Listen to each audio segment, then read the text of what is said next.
Welcome to the Candidate Forum hosted by the League of Women Voters of Elmhurst. My name is Patty Lackman and I am from the League of Women Voters of Central Kane County. The League of Women Voters is a nonpartisan organization that neither supports nor opposes candidates or parties for any office.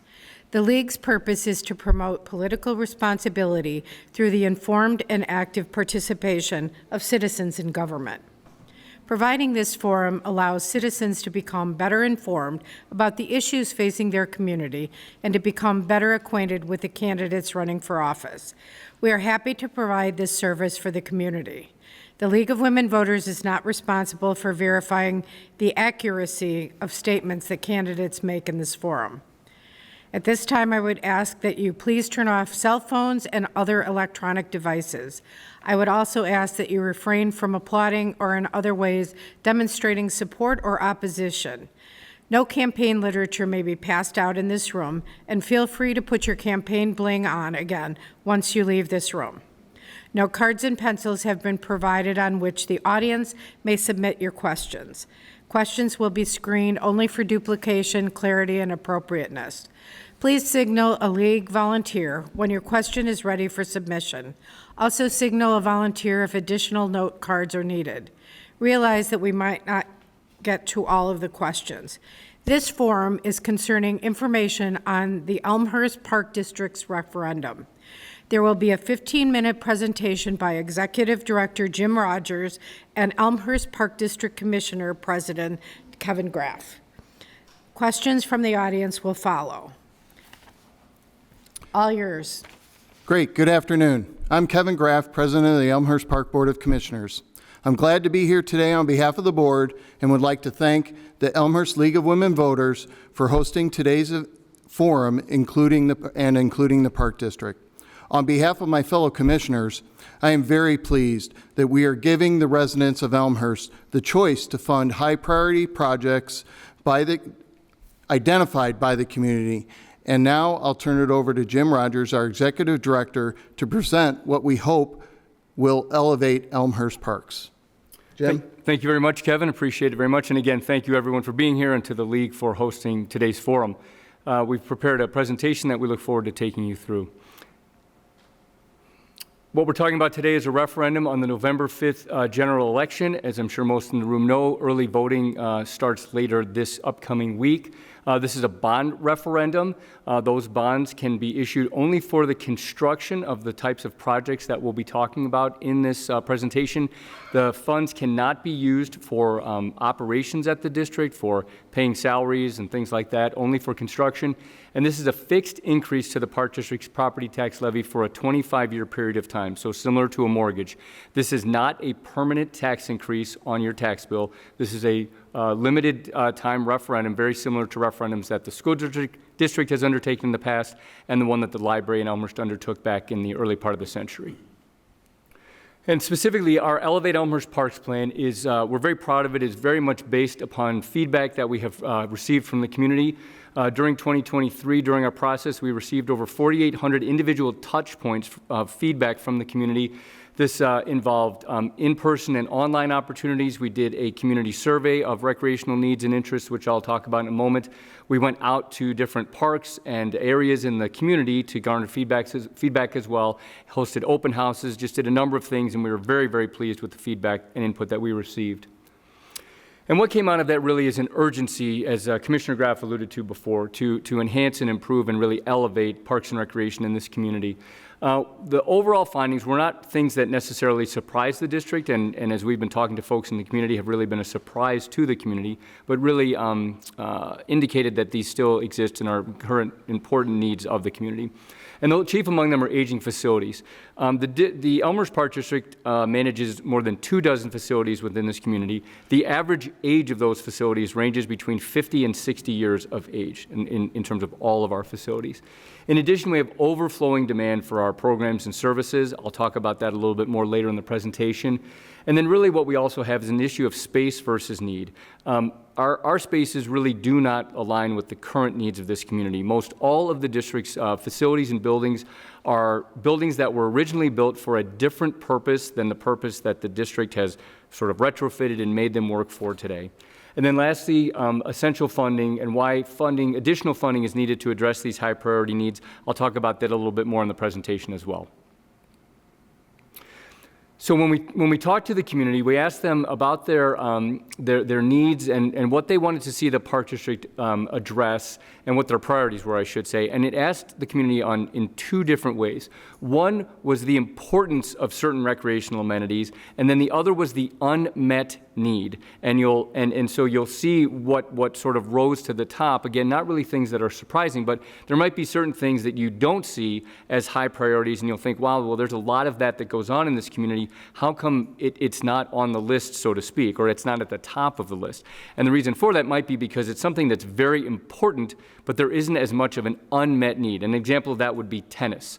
The Elmhurst Park District provides tremendous tennis facilities in this community through our Courts Plus facility indoors and then over 24 outdoor tennis courts as well. So that's something that is very important to this community but doesn't necessarily have an unmet need.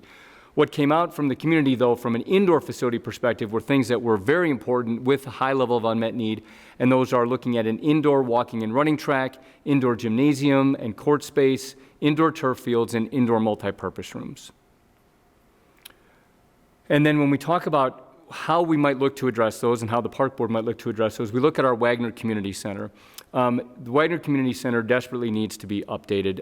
It is a former 1950s elementary school, served as an elementary school for about 35 years, then was purchased and retrofitted to be McCormick College for a number of years, and then the Park District bought it in and refurbished it and refashioned it in 2004. Very much an institutional interior and exterior, still, quite frankly, looks like a 1950s elementary school. In addition, we have significant space constraints, both in the size of the rooms and just the amount of space that we have. And again, I'll talk about wait lists in a moment. And then finally, as I said, a nearly 70-year-old structure that really is showing its age. The photo there on the right shows you the boiler in the boiler room. We have every reason to believe that along with those pipes, are original to the building. In addition, as I talked about it not aligning with the community's needs, we have no space in the facility for parents and grandparents to be waiting and viewing programs. It's an elementary school, so parents and grandparents and caregivers end up standing and sitting in hallways waiting for children and programs. In addition, just our the front of the community center, I should say, we have a crowded registration area. This gentleman at the front desk there is trying to register or sign up for a program, competing with all of that traffic going on there in the lobby. So what we're talking about is reimagining the Wagner Community Center and really enabling it to be a facility that would provide year-round recreation for all. Right now, I think if we surveyed the community and said, who does the Wagner community serve, the primary response would be residents under the age of about 12 years old. Now, we're very proud. We have a very thriving and very popular adult dance program that takes place at Wagner, and so we're very proud of that. But there aren't a lot of adult programs that take place at the Wagner Center other than that, simply because we don't have nearly enough space. We don't even have enough space to meet the demands for youth programming, and we certainly don't have enough to offer adult programming beyond that. So what we're talking about in terms of a reimagined community center would be a free 3-lane indoor jogging walking track that would be available at no cost to all residents, a gymnasium for sports such as pickleball, basketball, and volleyball, an indoor artificial turf for sports such as soccer, football, baseball, lacrosse, you name it, larger spaces for gymnastics, early childhood, and dance that we do currently offer at the Wagner Center but are undersized and inefficient, and then multi-purpose spaces for programming and community gathering. There are not many people watching this or in the audience here might be part of one of the many community groups in town, the not-for-profits and so on and so forth. I can assure you that none of you have your meetings at the Wagner Community Center when you meet because we simply don't have the space and time to accommodate that, but we'd hope to in the future. And again, talking about reimagining the center, as I said, it was built in the 1950s as an elementary school, and given that, in addition to the programmatic needs or limitations that it has significant accessibility, safety, and efficiency issues. It's certainly not up to standards for an elementary school in the year 2024, and it really is not for a community center as well. We've done our best to retrofit it and make it as accessible as possible, but it does not meet current accessibility standards. And finally, a question that comes up and that we certainly were mindful of is we did look into the possibility of renovating or expanding the Wagner Community Center as it currently sits. And our architect said that this is something that is just, it's beyond the point of being able to be renovated to really make a meaningful impact for this community in terms of recreational needs. So I talked a moment ago about wait lists. In the year 2022, we had 5,600 participants who wanted to be in programs with the Park District that we simply could not serve. And that's just a staggering number.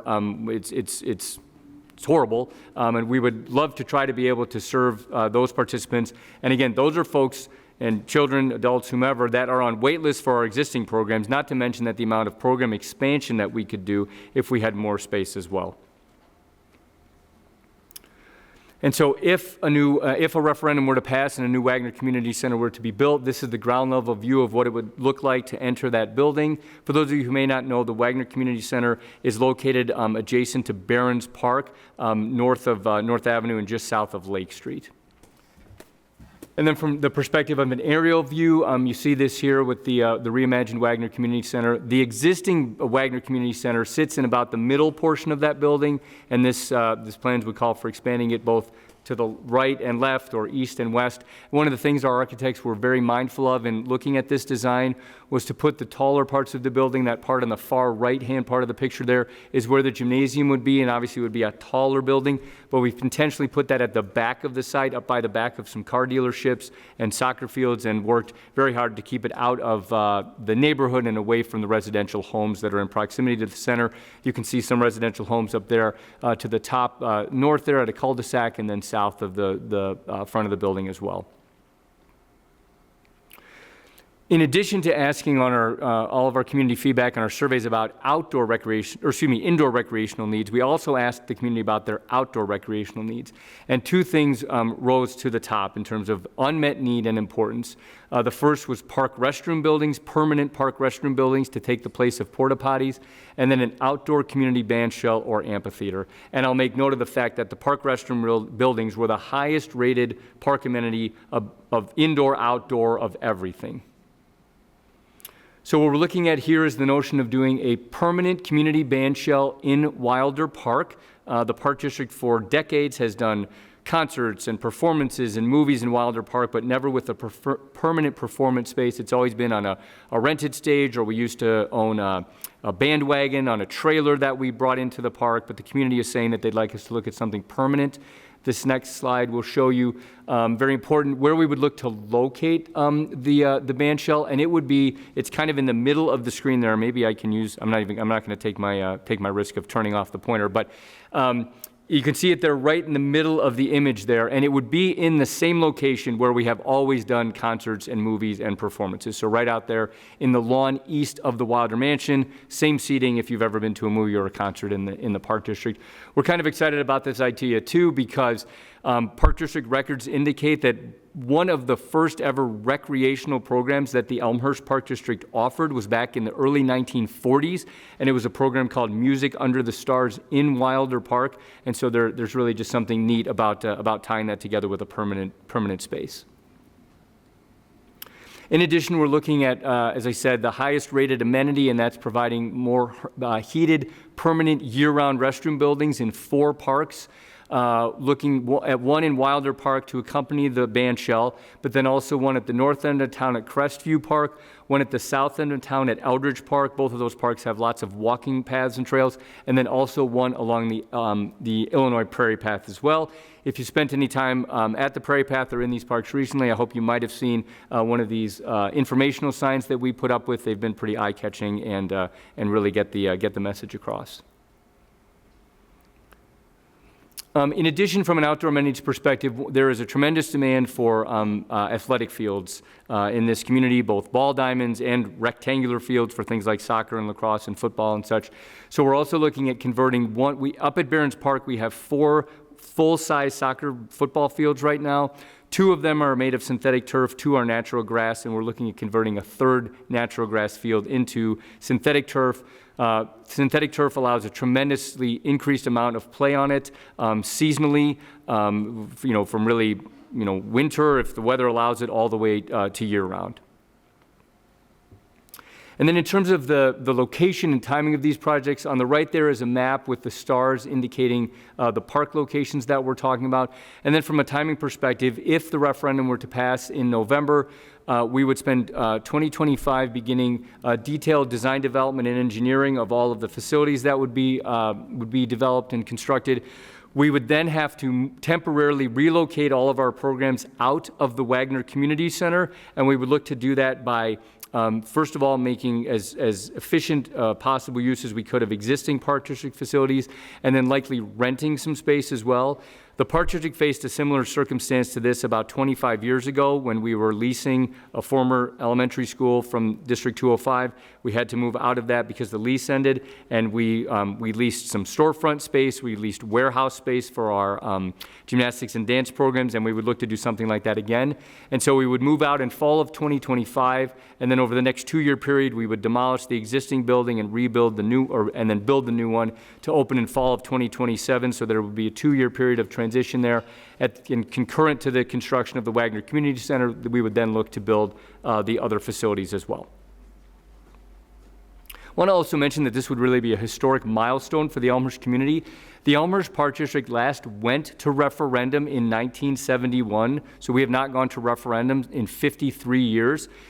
In that period of time, Elmhurst School District has gone to referendum successfully 6 times, and as I mentioned earlier, the Elmhurst Public Library successfully passed a referendum in the early 2000s to build the public library just adjacent to Wilder Park as well. So again, as Kevin said, the Park Board is really excited to give the community this choice, the first time in over 50 years that this type of choice has been put before the voters of this community. And now I'd like to talk a little bit about the financials related to the referendum. I want to mention that the Elmhurst Park, this is not being proposed because the Elmhurst Park District has any financial difficulties right now. The Park District is in excellent financial condition. We have a AA1 bond rating. We, on an annual basis, win awards for our budgets and our audits. And in recent years, and really for decades now, have secured millions of dollars for capital projects through grants and donations. We were very pleased just a couple of weeks ago to open Pick Park, a brand new park in the Pick subdivision west of Route 83.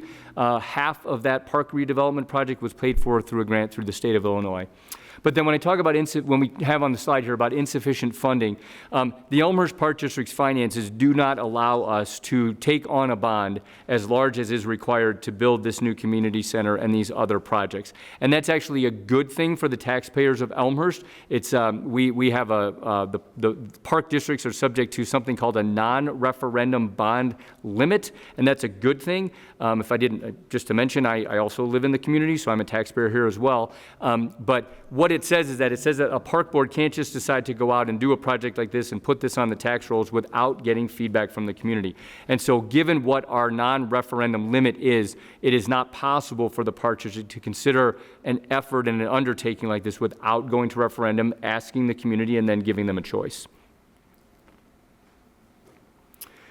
And want to also mention that if something like this were to pass, but even regardless of the referendum actually, just to mention that park district amenities, parks, open space, and certainly improved amenities protect property values in this community, very similar to quality schools and quality libraries and quality public assets and infrastructure.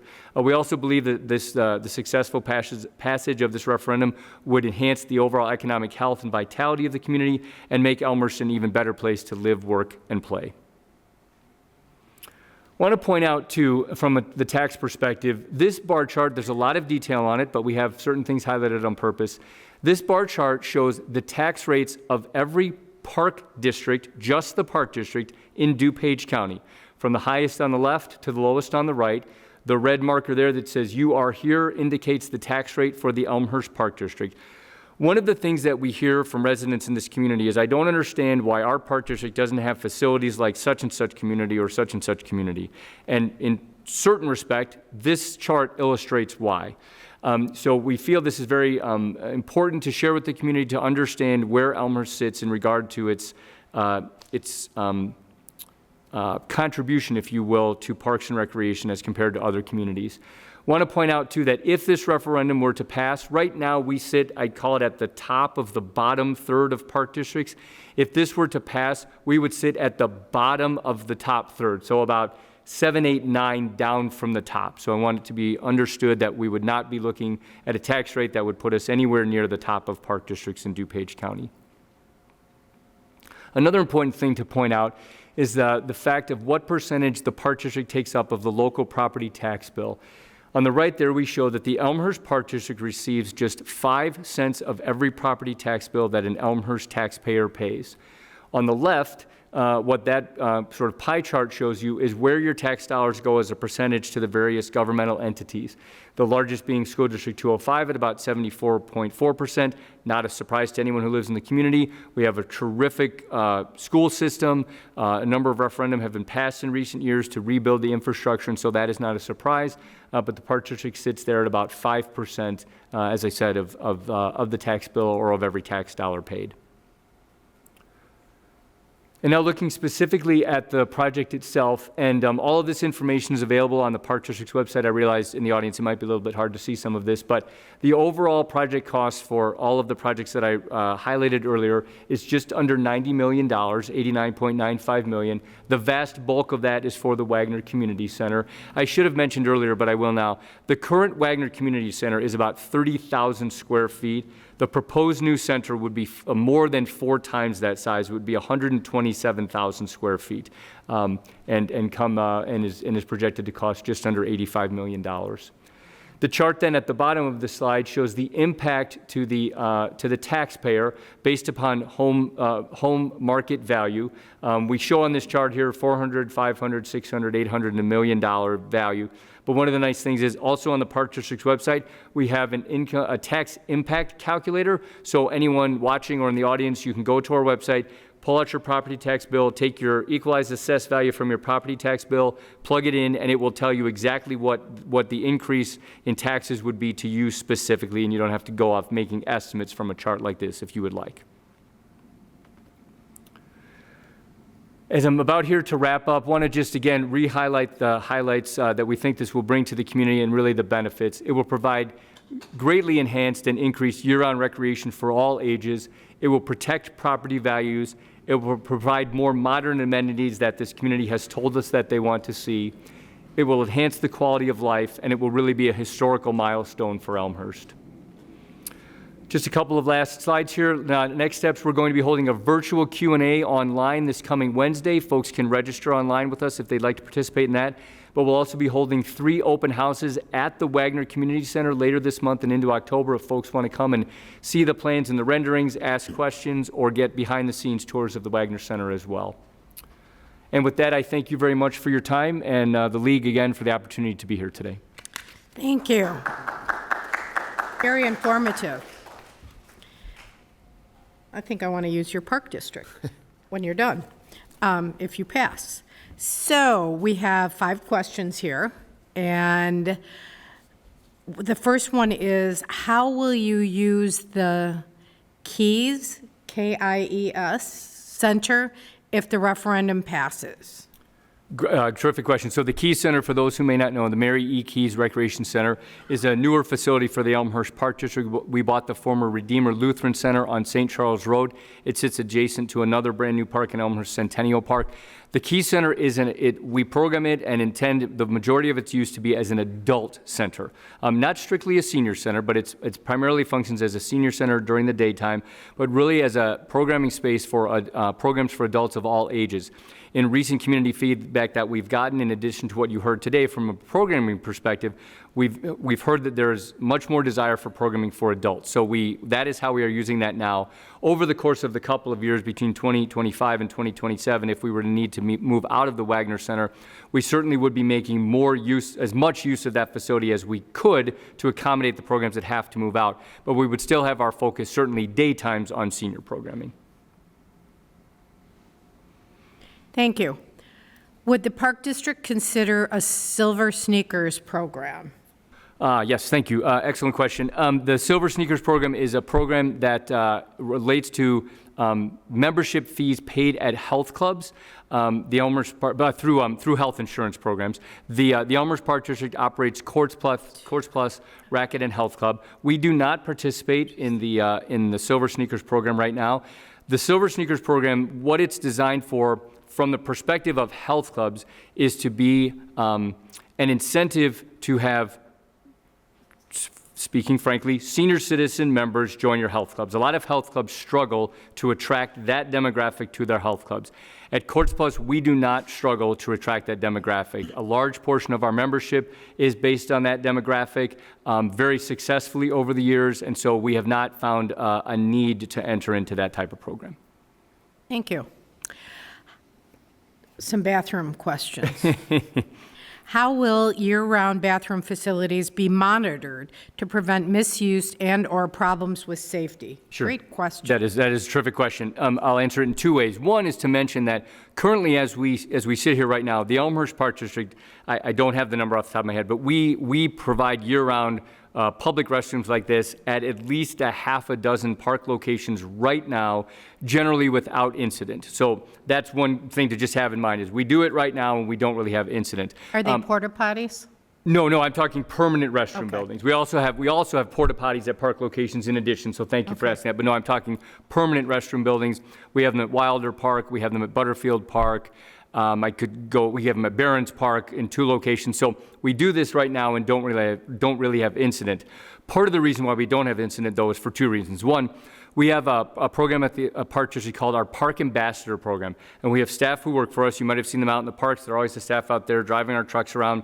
Generally during outside of normal business hours, they wear red polo shirts and red ball caps, and they are monitoring our parks. They're monitoring park permits. They check on restroom buildings and things like that. But the other thing, too, and I was asked this at a meeting the other day, just to make sure everyone is clear, the restroom buildings will be locked at night and opened every morning. They will not be open 24 hours a day, as we do now with our permanent restroom buildings. We lock them at, generally when the park closes, at dusk, or when park lights, if they're there for athletic facilities, are turned off. We lock the bathrooms then, and then we open them generally around 7 a.m. So they will not be open 24 hours a day.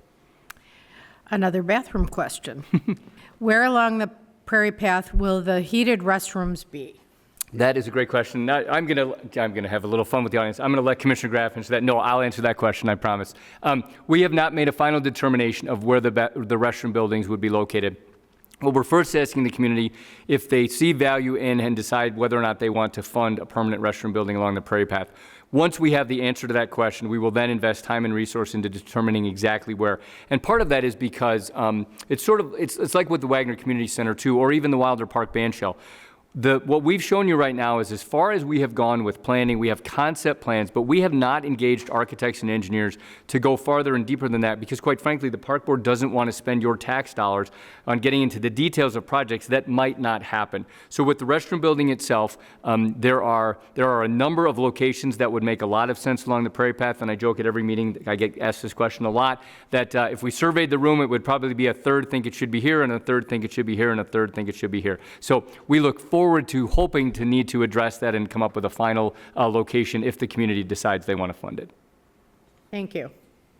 How amenable is the Elmhurst Park District to obtaining an intergovernmental agreement with the City of Elmhurst to purchase the green space that is being targeted for possible development? Sure. Happy to answer that. The Park District is on record as to its position in regard to that property, and that is the Park District and Park Board are very open to having intergovernmental conversations with the City of Elmhurst. I hope all of those watching and in the audience know that the Park District and City, at this point in time, we probably have 3 dozen different intergovernmental agreements with the City of Elmhurst. That's probably a low number. Some that go back a couple of months to easements that the Park Board just approved at their last meeting to ones that go back decades. So intergovernmental cooperation, never an issue between the city and the Park District. As regards that specific property, as I said, Park Board and Park District open to having an intergovernmental conversation. However, the Park District has indicated that they are, the Park Board and District, not open to a discussion of the Park District buying that property from the city. The reason being that the taxpayers of this community already own that land. They own it through the City of Elmhurst. And the Park Board doesn't believe that it would make sense for one governmental entity, in this particular case of this being land that is there right now, functioning as open space, that it would make sense for one governmental entity to pay another governmental entity for public open space that the community already owns and uses as open space, but definitely open to discussions about its future and long-term use. And I just want to add that I've spoken to the mayor at length about this, and along with Jim and the city manager, and, we're open to working with the city of Elmhurst on that property if it so comes to pass. Okay, thank you. I'm sorry, if I may, I guess the last point I would make about that, thank you, Commissioner Graf, it's a great point. But we also have been clear that the city has to make a determination as to what it desires to do, whether it desires to go down the road to the right, the road to the middle, or the road to the left. But the Park District is open and willing to engage in conversations depending upon what the city's decision is with that property that it currently owns. Thank you. Our time is up. For more information, please visit the Nonpartisan Voter Guide, illinoisvoterguide.org, or the Elmhurst Park District website, epd.org. Your participation as a voter is essential to preserving democracy that we hold dear. Please remember to vote on or before November 5th, as one vote can decide the election, and that one vote could be yours. Thank you very much. Thank you. Thank you.